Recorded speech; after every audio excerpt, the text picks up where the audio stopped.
This is a 17th century landscape attributed to Jacob van Ruisdael, but the sky, the very soul of his work, is broken. At some point the painting has cracked, has been hastily mended and then painted over again. Today I'm going to clean the painting, repair the sky, and to do this I'm going to borrow one from Ruisdael himself.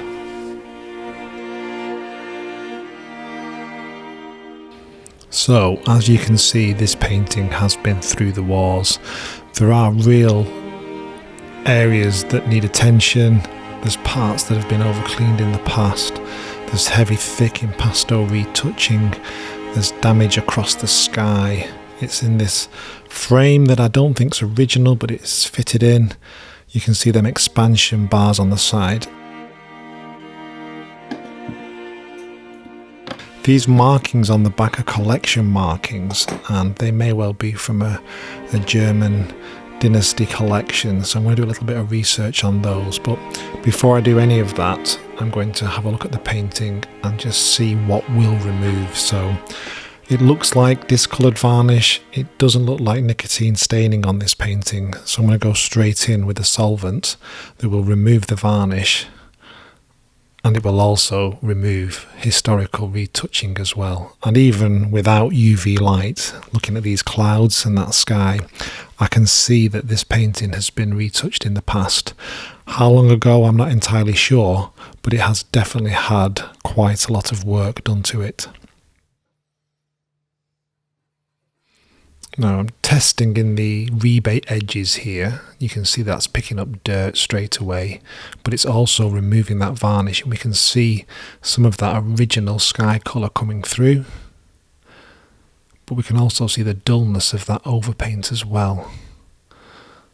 And then down here, cutting through varnish and overpaint at the same time to get back to the original. But if you look already at those gentlemen in that boat, they've been overcleaned. The little ducks at the bottom, they've been overcleaned. And that brownness coming through, that's the colour of the panel. So the panel grain is showing through.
What is disappointing though, you can see the varnish removing here and the original sky colour coming through, that lovely blue, but then you see these patches of historical overpaint that has fused to the original paint, and these are incredibly stubborn. So I'm getting mixed emotions here. I'm happy that the varnish is removing, but what it's revealing underneath is a tapestry of old repairs, historical overpaint and overcleaning as well, revealing the panel showing through.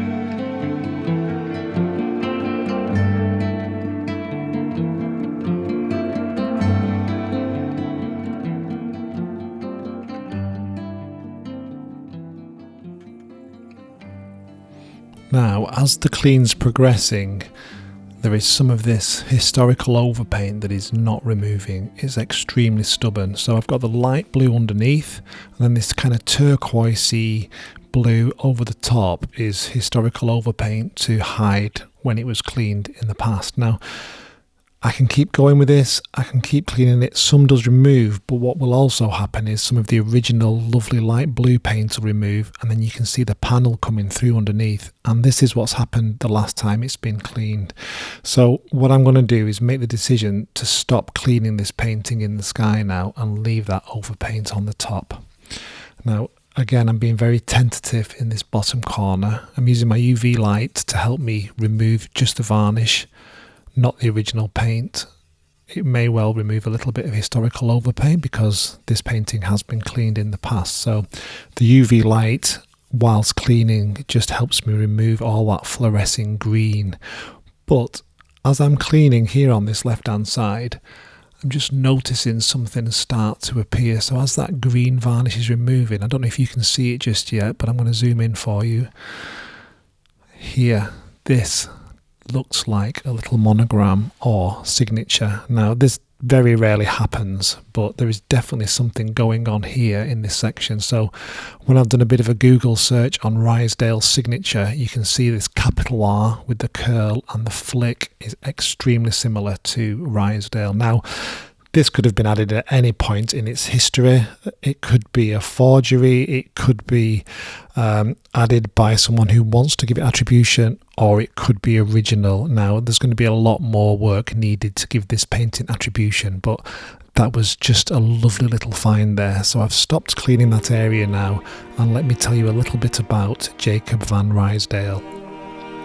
Jacob van Ruisdael was one of the greatest landscape painters of the Dutch Golden Age. Born in Haarlem around 1628, he came from a family of painters. His father Isaac and uncle Salomon were both artists, and it's thought Jacob may have trained initially with his uncle. Ruisdael's dramatic skies, rugged waterfalls and moody forests set a new standard for landscape painting, deeply atmospheric and often tinged with a quiet sense of the sublime. He later moved to Amsterdam, where he influenced a generation of artists, most notably Minder Hobbema, his pupil and close collaborator. Alongside Constable in England, Ruisdael became one of the most widely copied and imitated landscape painters in history. His style echoed across centuries, from academic studies to romantic pastiches. Today, genuine works by Ruisdael are rare and highly prized, but his influence is everywhere, including in paintings like this one, where the trees, the skies, and the silence of the scene all whisper his name. Ruisdael's skies are never filler. Their characters, weighty, dramatic, sometimes overwhelming. To restore this painting faithfully, I need to find a sympathetic sky as my guide. To do this, I'm just scanning the internet, looking at similar horizon lines, looking at the distinction between the clouds, the colour palette, and how these trees interact with the background. This is the closest match I've been able to find.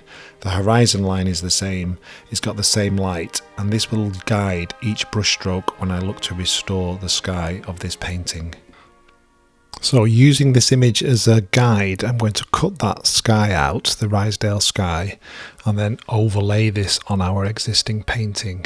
And I'm just looking for compositional ideas now to aid me in retouching this sky. Now, some compositions work better than others, some are a little bit too dramatic, but after trying a few different compositions, I found a sky or cloud arrangement from Ruisdael that worked really well. It matched the existing cloud formations that were on the original painting, and I'm going to use this as a guide for my retouching. So I have chatted with my client about the condition that the sky is in, and he's happy for me to retouch areas in, and we've discussed different methods, and I think this is the best way forward to kind of suggest a Ruisdael sky without going too overboard. So it's going to be a measured retouching. It won't be as strong as this image, but it will suggest this cloud formation. What I'm trying to do is just suggest the sky as Ruisdael may have imagined it. Layer by layer, I'm going to rebuild the broken sky. each tone tested against Ruisdael's original palette, and hopefully pull together some strength in this sky that has been so badly damaged.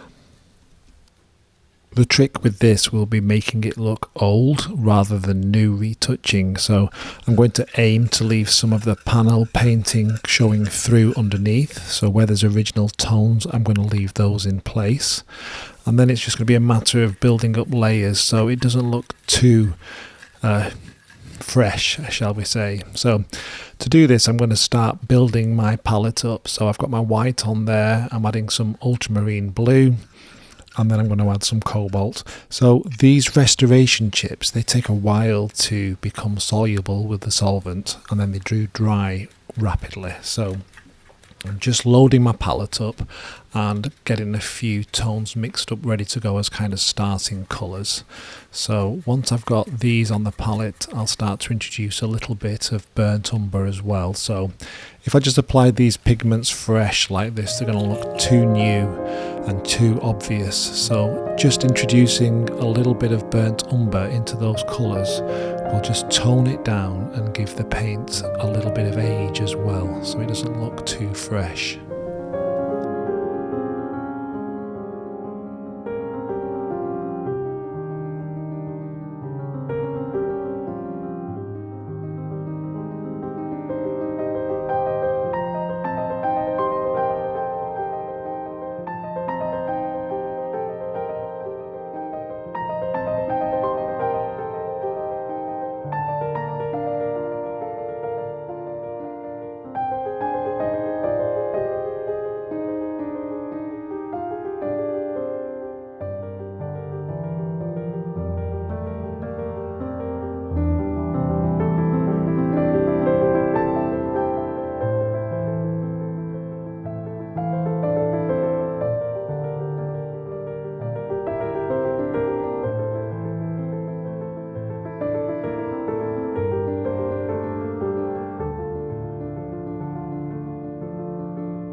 Right, so here we are after, I don't know how many hours, maybe 4 or 5 hours retouching here to build that cloud structure up. There's certain elements that are still going to need blending in, pushing back and toning down, but for a first pass I'm pleased with how that's looking. It's got that Ruisdael appearance, and now I'm going to tackle this bottom section here.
So that's the first pass retouching completed. I'm going to let that dry. I'll probably make a few adjustments here and there. If I'm happy with it, then I'll be looking at putting on the first of the top coats of varnish.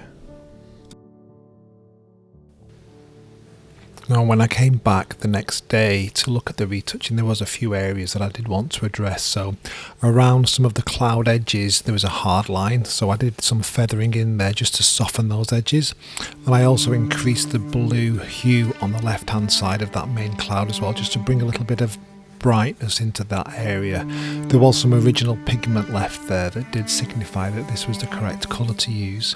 And then as the varnish is going on, you can start to see that there's a real brilliance to this painting, and there's such a lovely play of light, especially around that sluice gate where the two little guys are standing. So yeah, really pleased with how the varnish is bringing this painting back to life.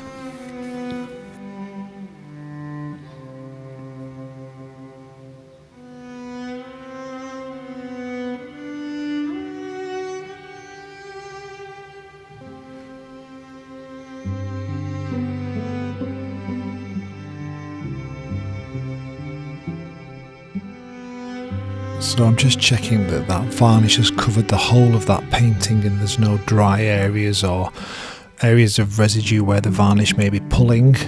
And now I'm going to have a quick look at this frame. So as mentioned, I don't think this is the original frame for the painting. There's a number of expansion bars fitted, but it's still sort of period and it does kind of suit the painting to a degree. I think it may have had more of a black Dutch ripple paint frame on originally.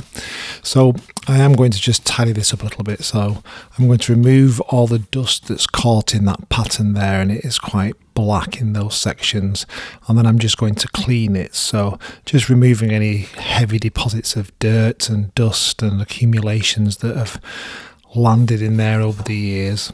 And then once I've given the main top elements a clean, I'm going to look at just using a little bit of this gilt cream just to highlight where some of that gold finish has removed over the years.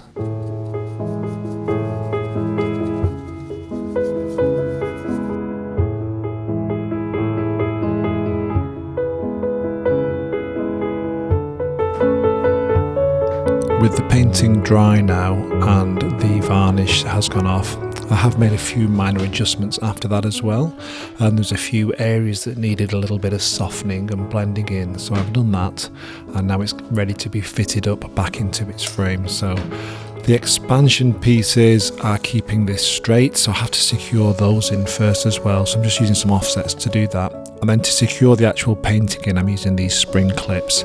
Now these will apply a little bit of pressure, they'll stop the painting from slipping around, and they're great for bridging big gaps like this, especially for panel paintings as well.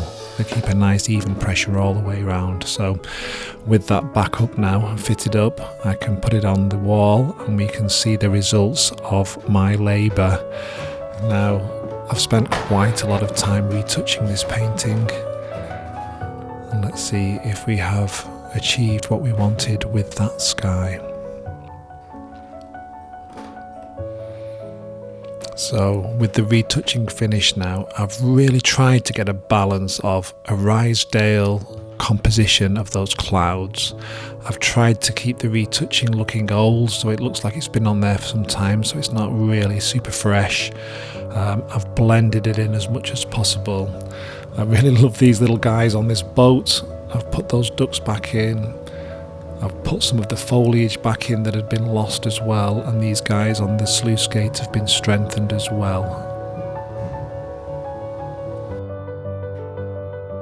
But what I'm most happy with is how the clouds work in that situation.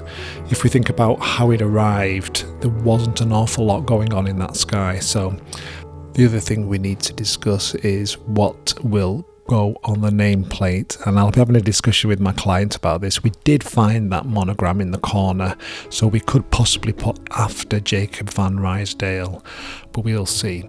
Here's the before as the painting arrived. Lots of historical overpaint, a discoloured varnish, areas that had been overcleaned in the past, and then this is after our restoration. So the painting's been fully cleaned, we've removed the varnish, we've removed what overpaint we could, we've researched the Ruisdael sky, and we've retouched those clouds back in to give the composition some grounding. The clouds that were there before were really not suggesting anything at all. And then this is the framed finished painting. Now I'm going to present this to my client. We'll discuss if there's any more retouching we need to do, any more areas that need addressing, and we'll also talk about that all important attribution and what we think the best way to go forward is with this.